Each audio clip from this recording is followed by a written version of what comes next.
Negosiasi. Tadi kan terjadi konflik nih. Lakukan validasi, ada konflik. Konflik internalnya kita di dalam kelompok lah, konflik bersama mitra lah, ya, konflik antara klien lah, klien mitra tak berkonflik. Nah, sekarang perlu ada kita lakukan tindak lanjut dalam bentuk negosiasi kebutuhan. Kenapa ini kebutuhan harus dinego? Apa manfaatnya? Kenapa kita perlu nego?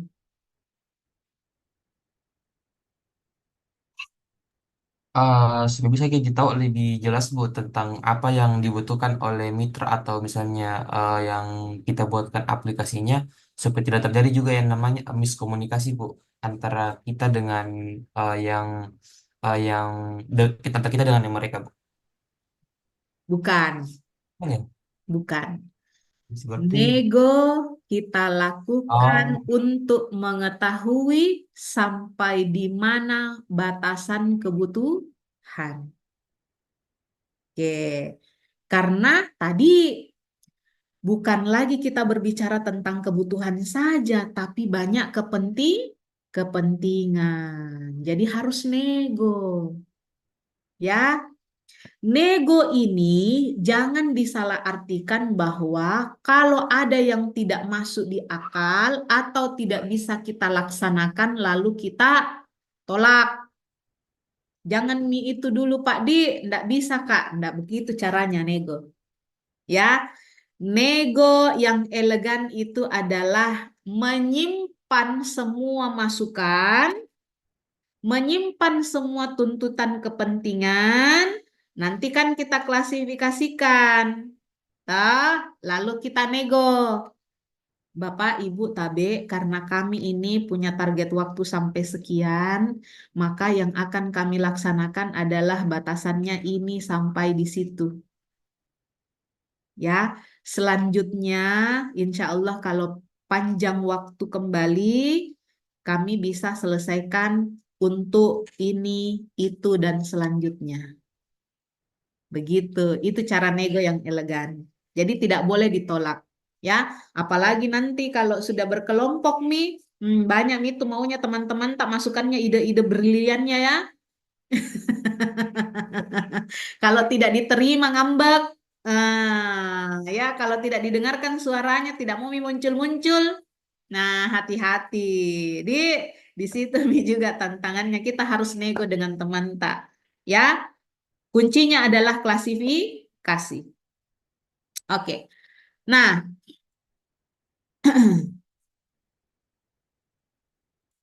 negosiasi adalah proses penting dalam rekayasa untuk menyelesaikan perbedaan dan mencapai kesepakatan, khususnya antara berbagai pemangku kepentingan. Jadi kita harus sepakat tadi, direksinya itu banyak orang misalnya, kemudian stafnya juga banyak orang gitu. Secara struktural, satu level itu terbagi dari beberapa bidang-bidang.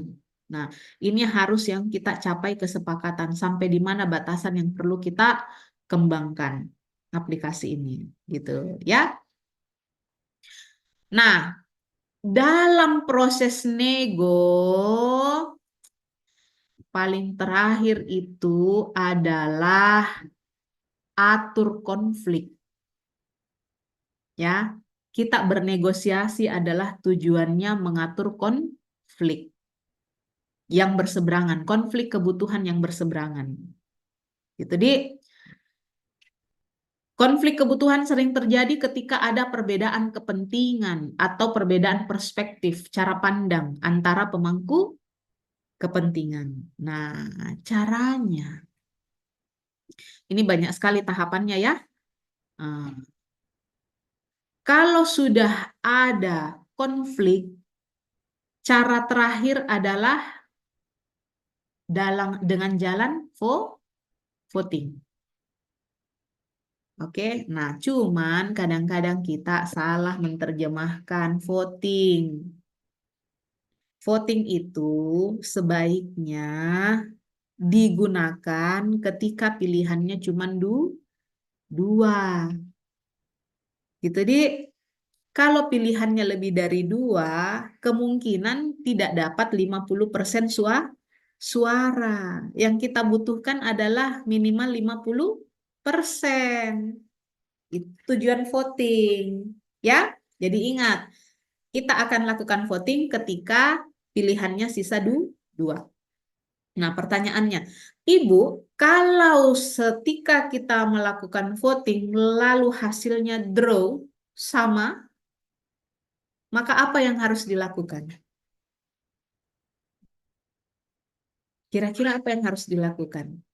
Kalau ternyata hasilnya sama, seri, 50-50 suara, maka apa yang harus dilakukan? Keputusannya apa, Bu? Apa, guys, keputusannya? Voting kembali?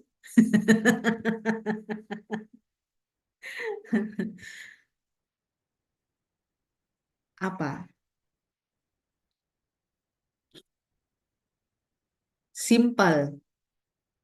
Kembali pada materi pertama. Apa? Materi kelima tadi? Negosiasi, bukan negosiasi. Nah, Eh, apa? Klasifikasi tujuannya untuk apa tadi? Tujuannya untuk apa klasifikasi tadi? Pengelompokan begitu, Bu. Bukan. Tujuannya untuk apa?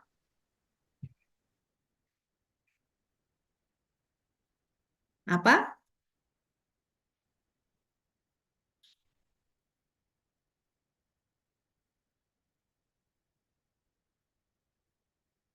Ayo, ini kata kuncinya kalau terjadi draw. Prioritas.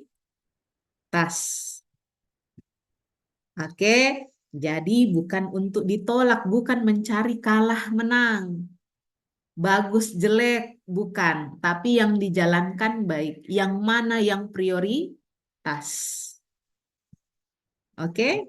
Nah, biasanya kalau kita di dalam proyek, ya, untuk mencari mana kebutuhan yang prioritas, kita matrikskan seperti ini dalam bentuk tabel. Jadi nanti kalau voting, cek lagi kembali tabelnya. Ini kebutuhan-kebutuhan prioritas ini yang mana? Ya, apa sih kenapa kita melakukan prioritas? Ini tujuannya kita mau tahu yang mana duluan kita selesaikan, mana yang selanjutnya. Di bukan berarti ditolak atau tidak dilaksanakan gitu ya. Jadi dimatrikskan seperti ini di dalam tabel. Kita kasih kode semua kebutuhan-kebutuhannya apa saja, lalu itu penggunanya, setiap kebutuhan ini pemangku kepentingannya itu siapa, user umum kah atau spesifik dan seterusnya. Ya, kemudian function area itu kita kategorikan. Ini apa prioritas satu, prioritas dua dan selanjutnya. Di relasinya keterhubungannya antar seluruh kebutuhan gitu. Jadi nanti akan terlihat oh ini memang tahu prioritas kita harus buat dulu gitu karena dia yang urgensinya tinggi gitu. Oke? Baik, itu saja untuk materi ketujuh ya. Ini ada contoh kasus sedikit ya. Misal dalam melakukan pengembangan sistem informasi akademik yang baru untuk menggantikan sistem yang lama yang ketinggalan zaman. Maka proyek ini melibatkan pemangku kepentingan. Wih, banyak pemangku kepentingan. Ada 6 jenis manusia. Baru jenisnya ya. Ada manusianya Pak Dekan. Dekan saja kan kalau dihitung wakil dekan, dekan juga. Jadi ada 5 kepala yang harus kita satukan. Ya. Kemudian kadep, kemudian perwakilan mahasiswa, setiap angkatan, setiap kelas. Oh, banyak maunya ini. Di staf administrasi, banyak model kerjanya ini. dosen, wah, orang pintar semua ini. Ya, jadi banyak sekali kebutuhan dan kepentingan yang harus kita petakan, ya, harus kita petakan. Oke. Nah, biasanya situasinya begini, selama proses pengumpulan kebutuhan maka akan muncul beberapa konflik. Kalau ibu sih bukan beberapa ya, banyak konflik dan perbedaan pendapat, ya. Nah, caranya ini tadi kita lakukan klasifikasi dari semua kebutuhan dari hasil kuesioner kita klasifikasikan. Oh, nanti ketemu nih jenisnya, jenis kebutuhannya misal oh pengembangan untuk fitur penjadwalan misal secara otomatis mereka butuh itu. Ya, kemudian oh mereka butuh sistem penilaian juga dan seterusnya. Ya. Nah, setiap setiap kebutuhan ini siapa-siapa pemangku kepentingannya. Nah, di sini contohnya untuk fitur penjadwalan yang otomatis, pemangku kepentingannya itu ada dekan dan juga kadep IT. Dekan sama kadep IT kompak, maunya fitur penjadwalan kelasnya itu secara otomatis dan efisien. Tetapi katanya Kaprodi memberat tidak mau, ya, karena Kaprodi khawatir kalau dilakukan penjadwalan kelas secara otomatis nanti akan hilang fleksibilitas penjadwalannya. Nah, bayangkan ada tiga jenis manusia di sini yang bertentangan. Nah, jadi harus diklasifikasikan. Nanti akan terlihat yang mana priority. Seperti itu. Oke? Itu caranya mengatur konflik. Ya, baik.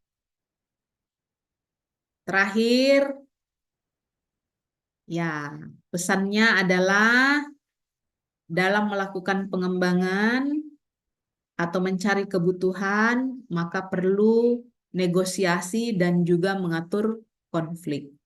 Jangan langsung menghindar dari konflik. Dihadapi, cermati. Oke? Tadi materi keenam mengatakan apa?